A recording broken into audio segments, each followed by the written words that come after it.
Hello बच्चों, मैं स्मिता बिजलवान स्वागत करती हूँ आपका आईसीटी वर्चुअल क्लासरूम में। आशा करती हूँ आप सभी स्वस्थ होंगे और अच्छे से अपनी पढ़ाई कर रहे होंगे। बच्चों, आज हम पढ़ने जा रहे हैं क्लास 12 की केमिस्ट्री। और क्लास 12 केमिस्ट्री में हमारा चैप्टर चल रहा था कोऑर्डिनेशन कंपाउंड। इसी को आगे कंटिन्यू करते हैं। चलिए एक बार आप देख लीजिए लास्ट लेक्चर में जो जो टॉपिक्स हमने पढ़ लिए थे। इसके अलावा लास्ट लेक्चर में हम आइसोमेरिज्म के बारे में बात कर रहे थे कि आइसोमेरिज्म क्या है, जहाँ पर स्ट्रक्चरल आइसोमेरिज्म तो हमने डिस्कस कर लिया था। हम डिस्कस कर रहे थे स्टीरियो आइसोमेरिज्म। ठीक है, स्टीरियो में भी ज्योमेट्रिकल आइसोमेरिज्म लगभग हमने कंप्लीट कर लिया है। एक दो केसेस रह गए हैं, उन्हें हम देख लेंगे अभी। फिर ऑप्टिकल आइसोमेरिज्म को स्टार्ट करेंगे और लगभग चैप्टर हमारा कंप्लीट होने वाला है। तो लास्ट लेक्चर में हम ये देख रहे थे कि ऑक्टाहेड्रल कॉम्प्लेक्सेस में ज्योमेट्रिकल आइसोमेरिज्म किस किस में होता है। ठीक है, तो काफी सारे केसेस हमने देख लिए थे जहां पर ज्योमेट्रिकल आइसोमेरिज्म होता है। ठीक है, तो चलो एक केस था ये वाला। ठीक है, तो ये तो क्लियरली हमने देख लिया था, ये तो हो गया था।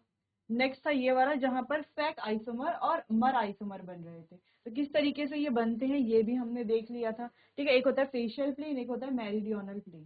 क्लियर। चलो फिर लास्ट में हम देख रहे थे ये वाला MAA2B2 टाइप। अच्छा, इसकी जगह पर हम ये भी कर सकते हैं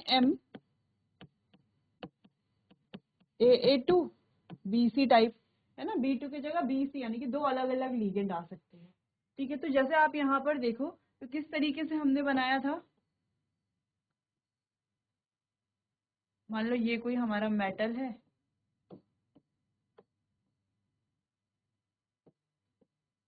ठीक है, कुछ इस तरीके से।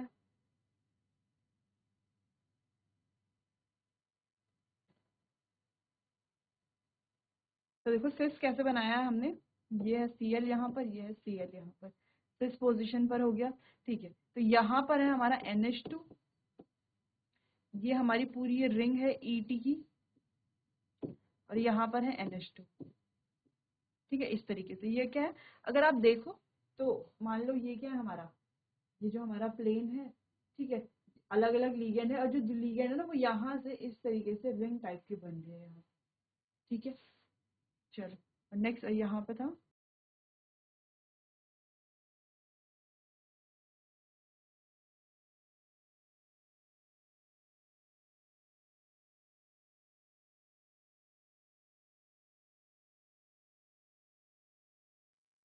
कुछ इस तरीके से। ठीक है, इसका अगर हमें ट्रांसफॉर्म बनानी है तो आसानी से ट्रांसफॉर्म बना सकते हैं। कैसे बनाएंगे, जो Cl है अभी कौन सी पोजीशन पर है, सिस पोजीशन पर है, इसको ले आएंगे ट्रांसपोजिशन पर। कैसे, देखो ये हो गया हमारा CO, ये है Cl की ट्रांसपोजिशन। ठीक है, और यहाँ पे आ गया हमारा NH2 ET NH2 NH2 ET NH2 यहाँ पे। क्लियर, कुछ इस तरीके से बनेगा। ये हो गया हमारा सिस, क्योंकि देखो Cl कौन सी पोजीशन पर है, सिस पोजीशन पर है, और ये हो गया हमारा ट्रांस। अच्छा, तो ऐसे ही आप A2BC टाइप भी बना सकते हो। ठीक है, A2BC की जगह यहाँ पर Cl की जगह पर क्या डाल दो, Br आप डाल सकते हो। इस तरीके से आप यहाँ पर चेंज कर सकते हो। ठीक है, फिर आप क्या कर लो, इन दोनों को रख लो सेम पोजीशन पर। क्लियर है, इस तरीके से आप बना सकते हो। चलो तो इतना आपको नोट कर लेना है, ये एग्जाम्पल आपको नोट कर लेने हैं। ठीक है, सिस और ट्रांसफॉर्म ये वाला बना लो या ये वाला बना लो, जो भी आपको इजी लगता है बनाने में। ठीक है, क्लियर इतना। चलिए, EN क्या दिखा रहा है, इथिलीन डायमीन। ठीक है, इथिलीन डायमीन। ठीक है, चलिए नोट कीजिए इतना। चलिए आगे बढ़ते हैं। तो यहाँ पर समरी है जो ज्योमेट्रिकल आइसोमेरिज्म हमने देखे ऑक्टाहेड्रल कॉम्प्लेक्सेस में। तो आप ध्यान दो, हमने क्या देखा, MA6 और A5B में ज्योमेट्रिकल आइसोमेरिज्म एग्जिस्ट ही नहीं करता। फिर हमने देखा A4B2 में सिस और दो ट्रांस बन रहे थे। A3B3 सबसे इंपॉर्टेंट आपको ध्यान रखना है, A3B3 वाला, क्योंकि यहाँ पर फेक और मर आइसोमर्स बनते हैं। ठीक है, फिर AA B2 वाला तो आपको रहेगा ध्यान, यहाँ पर एक सिस बनता है, दो ट्रांस बन रहे हैं। फिर इम्पॉर्टेंट है ये वाला। ठीक है, ग्रीन से कर लेती हूँ इम्पोर्टेंट वालों को। देखो ये तो इम्पोर्टेंट है फैक्ट मर वाला, और एक MABCDEF। अगर सारे अलग अलग हैं तो यहाँ पर 15 ज्योमेट्रिकल आइसोमर्स बनते हैं। ठीक है, ये आपको ध्यान रखना है, ये हमने कराया नहीं है लेकिन 15 बनते हैं, ये आपको एग्जैक्ट याद रखना है। ठीक है, जैसे हमने MABCD टाइप में क्या देखा था कि कितने बन रहे हैं, 3 बन रहे हैं, और यहाँ पर MABCDEF टाइप में कितने बन रहे हैं, 15 बन रहे हैं। ठीक है, तो ये आपको ध्यान रखना है। नेक्स्ट AB होल थ्राइज, ये भी आप बना सकते हो। ठीक है, AB होल थ्राइज यानी जैसे ग्लाइसिनेट का एग्जांपल आप ले सकते हो, ये वाला जो हमारा लीगेंड है,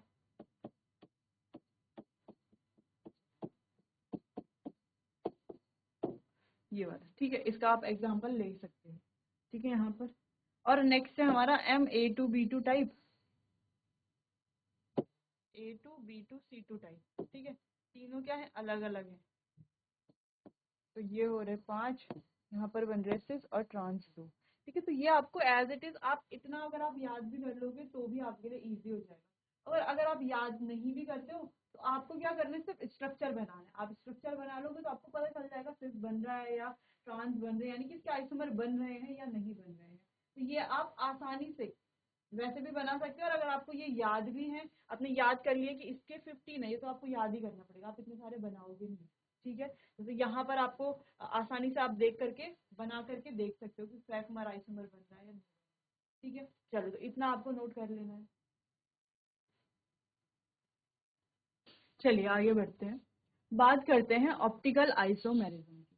चलिए, तो यहाँ पर भी कुछ ही केसेस हमें याद रखने, कई सारों में तो ऑप्टिकल आइसोमेरिज्म शो नहीं होते, जैसे टेट्राहेड्रल की बात करें। ठीक है, तो ये हम देखेंगे कि क्यों नहीं होता है, इसको हम समझेंगे। चलिए पहले समझ लेते हैं ऑप्टिकल आइसोमेरिज्म है क्या। Optical isomers are mirror images, ये एक तरह से क्या है, मिरर इमेजेस हैं, that can not be superimpose, जिनको सुपर इम्पोज नहीं किया जा सकता, जैसे कि आप देख सकते हो ऑन वन अनदर, एक दूसरे के ऊपर सुपर इम्पोज नहीं किया जा सकता। दीज आर कॉल्ड एनेंशियोमर्स, इन्हें एनेंशियोमर्स कहा जाता है।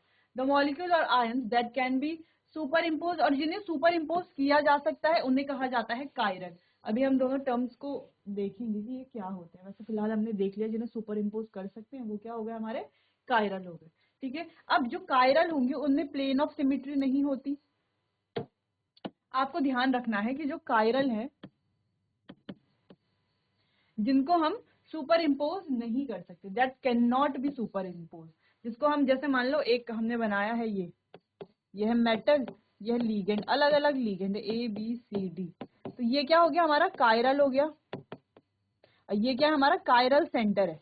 ठीक है, क्या है, कायरल सेंटर। इसको हम क्या नहीं कर सकते, सुपर इम्पोज नहीं कर सकते। दूसरी चीज, ये जो कायरल होते हैं इनके पास प्लेन ऑफ सिमिट्री नहीं होती, जिसको हम शॉर्ट में कहते हैं POS, इनके पास प्लेन ऑफ सिमिट्री नहीं होती। ठीक है, चलो। अच्छा, ये जो है दो फॉर्म में एग्जिस्ट करता है, एक होते हैं डेक्स्ट्रो रोटेटरी D और एक होते हैं लीवो रोटेटरी L। ठीक है,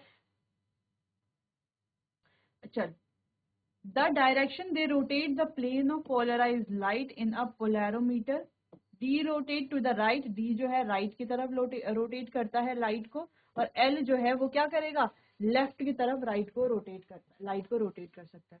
तो आप देख सकते हो राइट की तरफ रोटेट करना यानी कि क्लॉकवाइज रोटेशन है ना, लेफ्ट की तरफ रोटेट करना यानी कि एंटी क्लॉकवाइज रोटेशन। ठीक है, चलो तो इस तरीके से आप इसे समझ सकते हो। Optical isomerism is common in octahedral complexes involving didentate ligands। तो ये जो है ऑक्टाहेड्रल कॉम्प्लेक्सेस में काफी नॉर्मल है। ठीक है, ये आपको देखने को मिलेगा ऑक्टाहेड्रल कॉम्प्लेक्सेस में, जिनमें डाइडेंटेट लिगेंड भी होते हैं। ठीक है, इन्वॉल्विंग डाइडेंटेट लिगेंड। तो ये बात हो गई ऑप्टिकल आइसोमेरिज्म। अभी के कुछ केसेस हम देखेंगे, पहले आपको इतना नोट कर लेना है। ठीक है, ये दोनों पॉइंट्स आपको जरूर से नोट करने हैं, फिर आगे चलिए आगे बढ़ते हैं। चलिए तो बात करते हैं कॉम्प्लेक्सेस विद कोऑर्डिनेशन नंबर।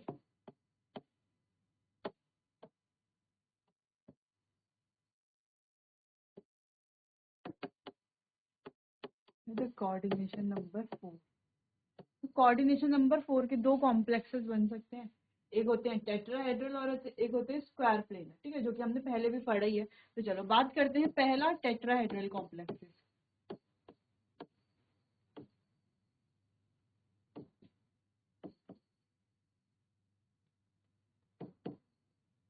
तो चलो अगर हम टेट्राहेड्रल कॉम्प्लेक्सेस को देखें तो देखो ये हमारे पास है MABCD टाइप, कोऑर्डिनेशन नंबर 4, ठीक है।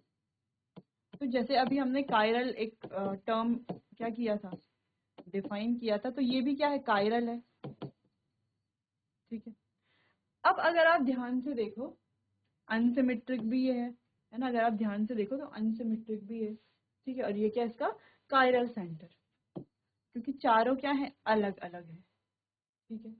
अब एक बात और आप ध्यान दो, ये जो है दे कैन नॉट बी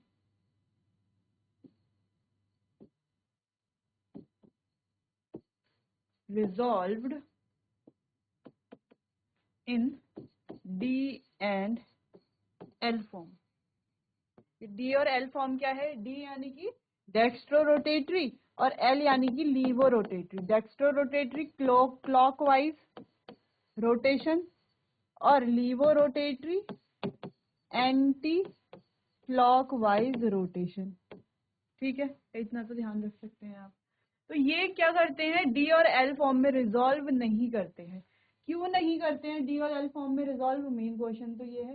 देखो डी और एल फॉर्म में ये रिजॉल्व इसीलिए नहीं करते हैं क्योंकि ये बहुत तेजी से क्या करते हैं, इंटर कन्वर्ट करते हैं। इनकी जो डी और एल फॉर्म है बहुत तेजी से इंटर कन्वर्ट करती है, इस वजह से ये रिजॉल्व नहीं करते हैं, ठीक है। और इस वजह से ये जो कंपोनेंट है, मतलब सॉरी, इस वजह से ये जो कॉम्प्लेक्सेस हैं टेट्राहेड्रल, इनमें कोई ऑप्टिकल एक्टिविटी शो नहीं होती। No optically active, no optical activity, या हम कहें आइसोमेरिज्म। तो ये ऑप्टिकल आइसोमेरिज्म शो नहीं करते। तो ये पहला केस तो हो गया रद्द, है ना। यहाँ पर ऑप्टिकल आइसोमेरिज्म ये शो ही नहीं करते। जब शो ही नहीं करते तो आगे क्या पढ़ना है हमें, इनकी तो यहीं पर फाइल क्लोज हो गई है, ठीक है। तो चलो इतना आपको नोट कर लेना है, इतना आपको नोट करना है कि ये शो नहीं करते, ठीक है। चलिए नोट कीजिए। तो एक और चीज है, तो जो कंपाउंड ऑप्टिकल आइसोमेरिज्म नहीं शो करते उन्हें क्या कहा जाता है, उन्हें कहा जाता है कि वो है ऑप्टिकली इनएक्टिव, ठीक है। क्या है, ऑप्टिकली इनएक्टिव। तो पहला तो हो गया टेट्राहेड्रल, जो कोई भी geometry sorry optical isomerism show नहीं करता। दूसरा है हमारे पास स्क्वायर प्लेनर, इसके बारे में बात करते हैं।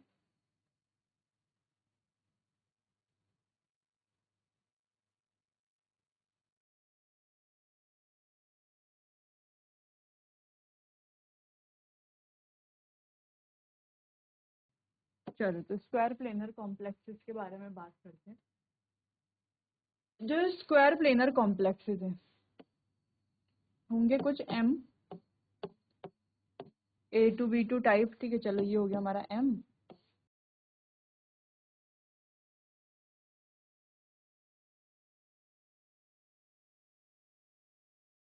अब ये M A2B2 टाइप दिख रहा है, लेकिन अगर आप देखो तो सेंट्रल मेटल एटम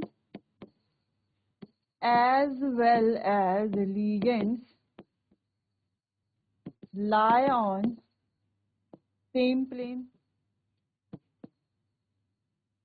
सारे क्या कर रहे हैं, अगर आप ध्यान से देखो तो एक ही प्लेन पर ही तो लाई कर रहे हैं। तो सारे एक ही प्लेन पर लाई कर रहे हैं, इसीलिए जो ये होगा ये कैसा होगा, ऑप्टिकली इनएक्टिव। ऑप्टिकली इनएक्टिव होगा, ठीक है, क्योंकि ये जो प्लेन ऑफ लाइट है उसको रोटेट नहीं करते हैं, ठीक है। प्लेन ऑफ लाइट आएगी तो रोटेट नहीं कर पाएंगे, तो ऑप्टिकली एक्टिव होंगे ही नहीं, ठीक है। अगर प्लेन ऑफ लाइट को रोटेट कर पाते तो होते ऑप्टिकली एक्टिव, नहीं कर पा रहे हैं प्लेन ऑफ लाइट को रोटेट, तो कैसे होंगे, ऑप्टिकली इनएक्टिव। इसीलिए ये भी क्या शो नहीं करेंगे, ये भी ऑप्टिकल आइसोमेरिज्म शो नहीं करेंगे। तो कोऑर्डिनेशन नंबर 4 के दो ही केसेस बनते हैं, एक तो टेट्राहेड्रल कॉम्प्लेक्सेस हैं और एक हमारे स्क्वायर प्लेनर कॉम्प्लेक्स है, ठीक है। तो दोनों ही ऑप्टिकल आइसोमेरिज्म शो नहीं करते, ठीक है। दो केसेस हमने देखे हैं, दोनों ही शो नहीं करते। आगे देखिए कौन शो करते हैं, ठीक है, तो कोऑर्डिनेशन नंबर 6 के बारे में पढ़ेंगे, पहले आप इतना नोट कर लीजिए। चलिए क्लियर है इतना। नेक्स्ट है कुछ कॉम्प्लेक्सेस, जैसे कि MAA3 टाइप कॉम्प्लेक्स है, ये है इसका L आइसोमर, ये है D, ठीक है, लीवो, और ये है डेक्स्ट्रो। तो देखो किस तरीके से यहाँ पर अगर आप ध्यान से देखो तो किस तरीके से यहाँ क्या हो रहे हैं, रोटेट भी हो रहे हैं, ठीक है। चलो क्लियर है इतना। कुछ और कॉम्प्लेक्सेस हैं, अच्छा चलो पहले आप ये वाला कॉम्प्लेक्स आप नोट करो। चलिए तो कुछ और कॉम्प्लेक्सेस जैसे MA2B2C2 टाइप, ठीक है, ये क्या ये भी शो करेंगे या शो नहीं करेंगे, तो ये तो हम चेक कर सकते हैं। तो यहाँ पर हम देख लेंगे, आपको एग्जाम में कोई सा भी आएगा तो आप क्या कर सकते हो, आसानी से चेक करके बता सकते हो, ठीक है, कि ऑप्टिकली एक्टिव है या नहीं है, यानी कि इसमें ऑप्टिकल आइसोमेरिज्म बनेगा या नहीं बनेगा, ठीक है। चलो तो देखो इस तरीके से अगर आप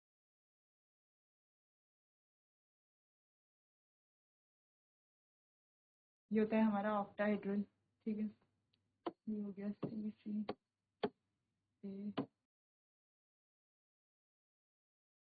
अगर आप ध्यान से देखो तो ये कौन सा आइसोमर आपको दिख रहा है, क्या ये सिस है या ट्रांस। अगर आप ध्यान से देखो तो CC क्या है, ट्रांस पोजिशन पर है, AA क्या है, ट्रांस पोजिशन पर है, BB क्या है, ट्रांस पोजिशन पर, तो ये हमारे पास है ट्रांस। अगर आप ऐसे में देखो, यहाँ से देखो तो ये क्या है, प्लेन ऑफ सिमिट्री है, क्योंकि देखो इधर A है इधर A है, तो दोनों तरफ क्या सिमिट्री यहाँ पर है, तो ये तो ऑप्टिकली इनएक्टिव होगा, क्योंकि यहाँ पर प्लेन ऑफ सिमिट्री है, ठीक है। अगर आप यहाँ से ऐसे में काट दो इसको तो ऊपर A इस तरीके से हो रहा है ना, अगर आप ऐसे में देखो या ऐसे में देखो, ऐसे में देखो अगर आप, या ऐसे में देखो, प्लेन ऑफ सिमिट्री आपको दिख रही है, किसी भी केस में आपको प्लेन ऑफ सिमिट्री यानी कि दिख रही है यहाँ, है ना, तो ये क्या होगा, ऑप्टिकली इनएक्टिव होगा। चलो तो इसका सिस फॉर्म बनाते हैं।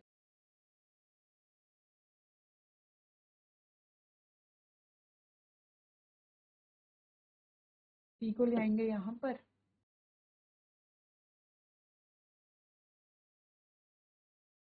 अगर आप यहाँ पर देखो तो यहाँ पर किसी भी हाल में आपको प्लेन ऑफ सिमिट्री नहीं दिखाई देगी, ठीक है, आपको प्लेन ऑफ सिमिट्री नहीं दिखाई दे रही, ये कौन सी फॉर्म है, सिस फॉर्म है, तो ये क्या होगा, ये अनसिमेट्रिकल भी है, तो यानी कि ये क्या है, ऑप्टिकली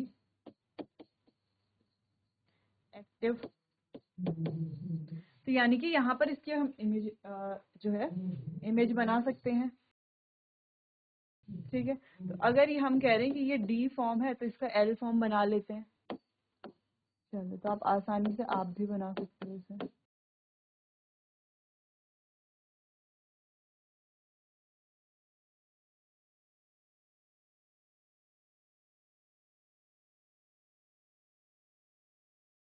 ये क्या होगा इसकी L फॉर्म, ये क्या है, ऑप्टिकली एक्टिव है, इसका हमने बना दिया है ऑप्टिकल आइसोमर, ठीक है। चलो ये वाला केस समझ में आया, नोट कर लो इतना। चलिए आगे बढ़ते हैं, अब बात करते हैं नेक्स्ट टॉपिक की, जो कि हमारा लास्ट टॉपिक भी है चैप्टर का, ठीक है, इसको देखेंगे हम थोड़ा, इसमें हम पढ़ेंगे बॉन्डिंग इन मेटल कार्बोनिल्स। तो मेटल कार्बोनिल्स की बॉन्डिंग के बारे में हमें देखना है, आपकी एनसीईआरटी में ये टॉपिक है, ठीक है। तो मेटल कार्बोनिल की बॉन्डिंग क्या है, उसमें स्टेबिलिटी क्या है, पाई बॉन्ड है, सिग्मा बॉन्ड है, ये हमें थोड़ा देखना है और स्टेबिलिटी के बारे में बात करनी है, ठीक है। चलिए तो हम पढ़ रहे हैं बॉन्डिंग, अब आपको इसको ध्यान से देखना है, वैसे आपको थोड़ा सा आप पढ़ोगे तो आपको समझ में आ जाएगा कि आपने कहीं भी पहले ये पढ़ा हुआ है थोड़ा बहुत।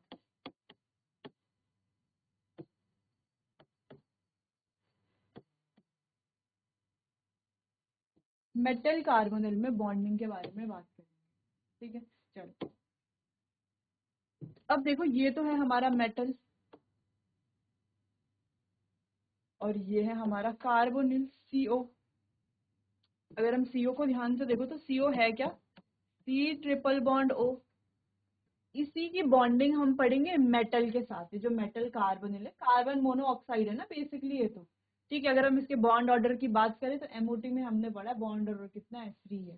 ठीक है, चलो तो हम यहाँ पर यूज करेंगे एमओटी को भी, और इसकी जो ये मेटल के साथ बॉन्डिंग है उसको हम यहाँ पर डिस्कस करने वाले हैं। चलो, तो सबसे पहले आपको ध्यान रखना है ये जो कार्बन मोनोऑक्साइड है यानी कि कार्बन और ऑक्सीजन है, ठीक है, तो यहाँ पर आपको यूज करनी है एमओटी, मॉलिक्यूलर ऑर्बिटल थ्योरी। तो यहाँ पर दो तरह के मॉलिक्यूलर ऑर्बिटल्स होते हैं।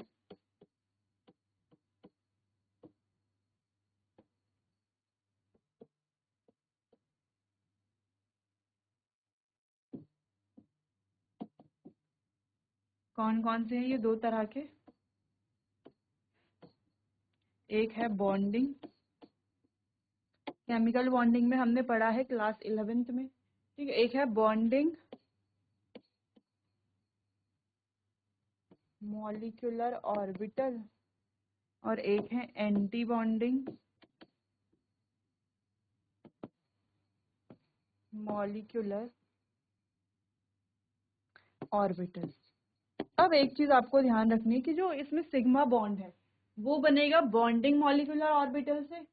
जब बॉन्डिंग के जो मॉलिक्यूलर ऑर्बिटल से कैसे बनेगा, देखो कार्बन जो है इसके जो ये इलेक्ट्रॉन्स है ये किस में जाएंगे, जो हमारा मेटल है, मेटल है तो इसके डी इलेक्ट्रॉन्स होंगे, है ना, इसके ये जो डी वाले ऑर्बिटल्स होंगे, और इसका एक क्या होगा, वेकेंट डी ऑर्बिटल भी होगा। बाकी के ये क्या होंगे, ये जो है बाकी के ये तो फुली फिल्ड होंगे, ये तो फिल्ड होंगे, है ना। इस मेटल के पास एक वेकेंट होगा और कुछ ऑर्बिटल ऐसे हैं जिनमें क्या है, इलेक्ट्रॉन फिल्ड पहले से भरे हुए हैं, ठीक है। अगर हम कार्बन की बात करते हैं तो इसके पास कुछ वेकेंट होंगे और इसके पास कुछ इलेक्ट्रॉन्स भी हैं। तो ये क्या करेगा, अपने ये जो इलेक्ट्रॉन्स है इसके वेकेंट में दे देगा और बनाएगा सिग्मा बॉन्ड, ठीक है। अभी इसकी बॉन्डिंग को डिस्कस करते हैं आगे। ये क्या करेगा, अपने इलेक्ट्रॉन्स को दे देगा इसके वेकेंट डी ऑर्बिटल्स में और क्या बनाएगा, सिग्मा बॉन्ड, ठीक है। और जो इसके एंड, जो इसके ये वाले इलेक्ट्रॉन्स है, ये डी वाले जो पहले से क्या है, फिल्ड हैं, ठीक है। अच्छा, यहाँ पर ये क्या है, इसके बॉन्डिंग के इलेक्ट्रॉन है, ठीक है, तो बॉन्डिंग से बना रहा है सिग्मा बॉन्ड। ये क्या है, इसके एंटी बॉन्डिंग में है। अब मेटल के जो ये वाले इसमें पहले से इलेक्ट्रॉन है जो पहले से फिल्ड है, फुली फिल्ड है, ठीक है, जो पहले से फिल्ड है, फिल्ड वाले इलेक्ट्रॉन जाएंगे इनके एंटी बॉन्डिंग में, एंटी बॉन्डिंग में जाएंगे और क्या बनाएंगे, पाई बॉन्ड बनाएंगे, ठीक है। तो इस तरीके से सिग्मा और पाई बॉन्ड बनता है। खैर इसको अभी हम डिस्कस करेंगे, अभी हमने हल्का सा रफली इसको देख लिया है। फिलहाल आपको पहले ये नोट करना है, इसे नोट कीजिए।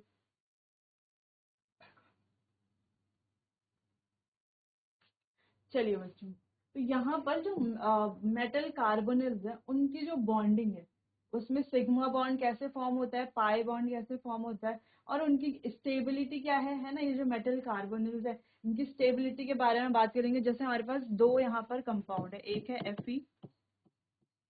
FeCO5 और एक है FeCN6।